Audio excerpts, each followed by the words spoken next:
नागोळी. सभापतीजी, अत्यंत गंभीर मुद्दा आहे की महिलांच्या हेल्थच्या बाबतीत असो किंवा ज्या महिला थोडक्यात मांडा. सगळे मंत्री माझ्याकडे बोट करून बोलतायत की आम्ही इतक्या वेळ बसलो, आमचा प्रश्न कधी येईल.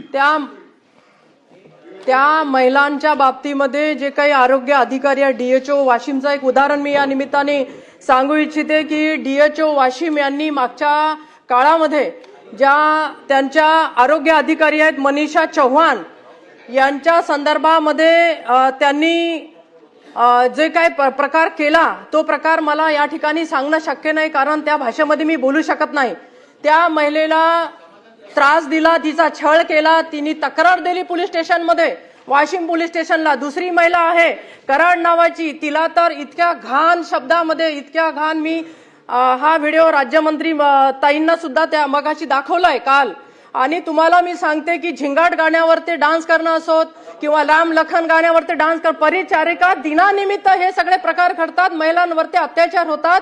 ज्या तुमच्या महिला कर्मचारी आरोग्य विभागामध्ये काम करतात असे अधिकारी त्यांना वेठीस धरतात. मी जास्त लंब तुम्हाला या ठिकाणी विश्लेषण देणार नाही, पण काही कागदपत्र माझ्याकडे आहेत, काही व्हिडिओ माझ्याकडे आहेत. अशा अधिकाऱ्यांना तात्काळ तुम्ही निलंबित करणार का, हा माझा प्रश्न आहे. की ज्या आरोग्य विभागाला बदनाम करतायत, महिलांना बदनाम करतायत, त्यांच्या छळ करतायत आणि त्यांना वेगळ्या वेगळ्या गोष्टीची मागणी त्यांच्याकडनं करतायत. माझा सरळ प्रश्न एकच आहे सभापती महोदय आपल्या माध्यमातून, की मंत्री महोदय अशा या डीएचओ वरती आणि जे काय तालुका अधिकारी आहेत त्यांच्यावर तात्काळ निलंबनाची कारवाई करतील का.